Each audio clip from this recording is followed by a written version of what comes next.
नमस्कार। अगले पाठ की ओर बढ़ते हैं। फलित पाठ संख्या 113। हम क्रमबद्ध सभी भागों के जो श्लोक हैं पराशर जी महाराज ने अपने ग्रंथ होरा पराशर में दिए हैं, उनकी व्याख्या करने की कोशिश करते हैं।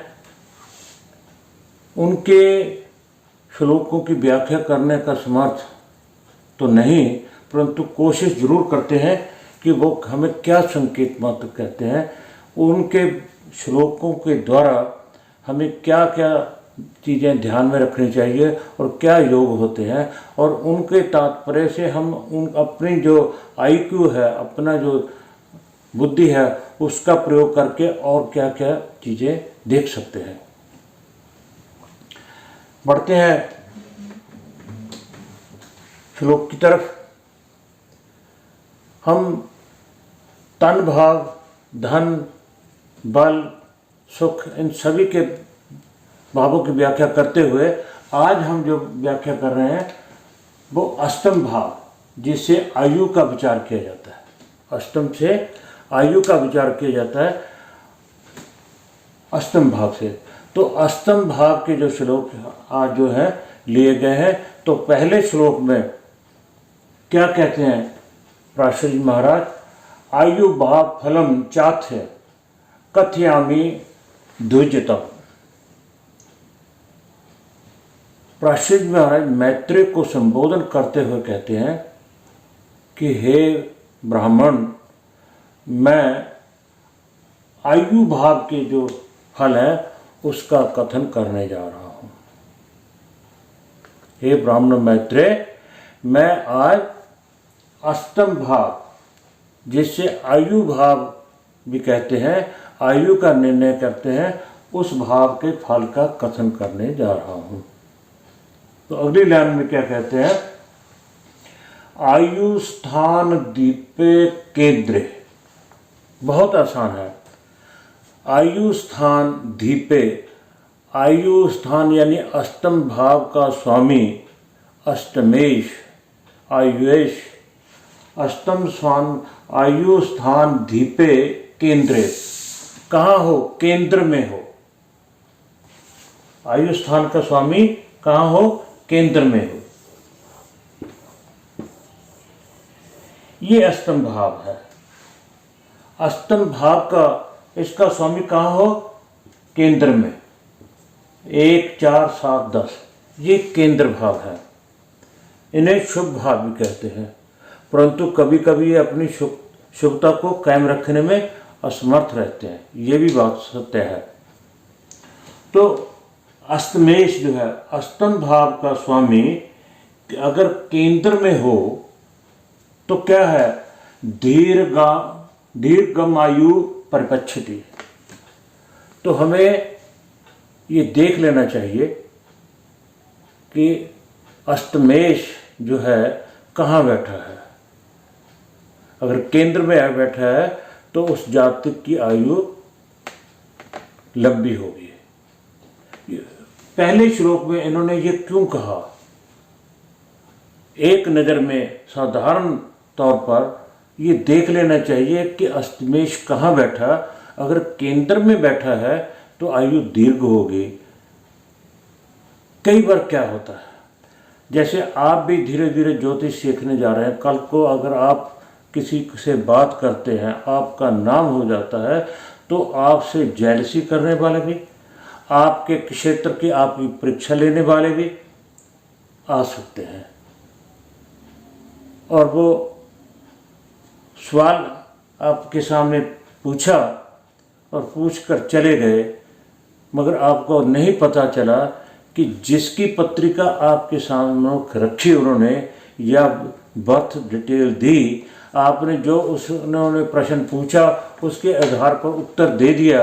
आपने ये नहीं देखा कि उसका लगन लग्नेश कारक कैसा है, उसकी हेल्थ कैसी है, उसकी चंद्रमा की स्थिति कैसी है, उसके ऊपर जन्म की दशा क्या थी, और उसके साथ साथ हमें अष्टम भाव भी देखना चाहिए, क्योंकि हो सकता है कि वो इंसान अल्प आयु हो, जब वो प्रश्न करने आए, आपकी परीक्षा लेने आए या आपसे द्वेष की भावना से आए, आपको पता ना चले और आपके उसको उत्तरों का, प्रश्नों का उत्तर दे दें, मगर वो इंसान क्या है, अल्प आयु है, वो गुजर चुका है, उसका मरण हो चुका है।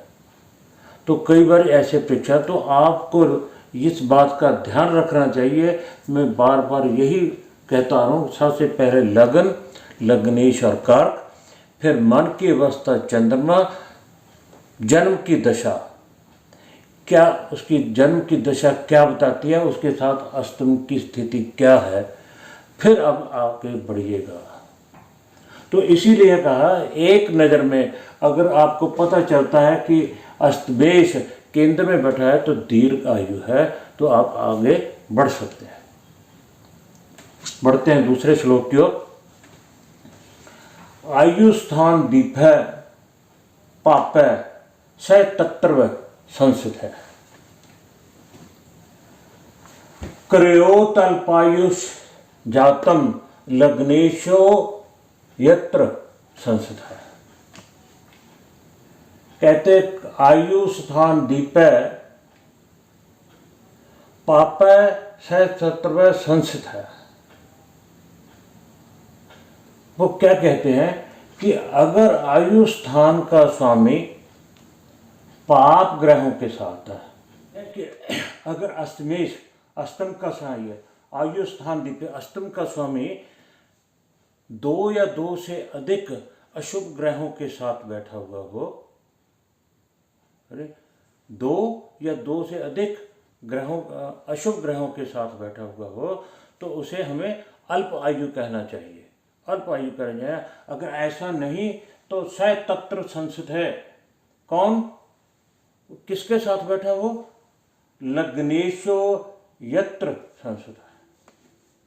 या फिर अष्टमेश और लग्नेश दोनों युति करके अष्टमेश में बैठे हो, स तत्र संसित है। करयोत अल्पायुषम जातम लग्नेशो यत्र संस्थे।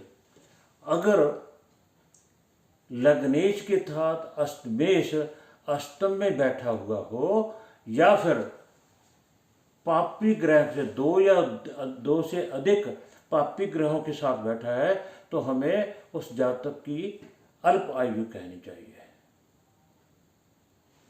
अगले श्लोक में क्या कहते हैं, एवं ही शनिना चिंता कार्य तक विचक्षण कर्म दीपेन तथा चिंतन कर्म आयुष है। वो कहते हैं कि जैसे हम अष्टम भाव से शनि का विचार करते हैं, शनि यहाँ क्या है, कारक है, आयु का कारक कौन है, शनि का विचार करते हैं, तो उसी प्रकार हमें कर्म स्थान से भी आयु का विचार करना चाहिए। एवं ही शनिना चिंता कार्य तर्क विचक्षण कर्म दीपेन च तथा चिंतन कार्य आयुष। जिस प्रकार हम अष्टम से आयु की विचार करते समय शनि का विचार करते हैं, उसी प्रकार कर्म स्थान से भी हमें आयु का विचार करना चाहिए। ऐसा पराशर जी महाराज करते हैं, मगर क्यों कहते हैं,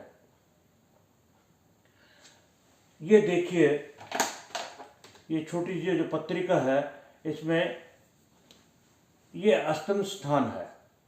अष्टम से अष्टम कौन सा हुआ, तीसरा हुआ। भावात भावम के नियम के अनुसार ये तीसरा हुआ आयु स्थान।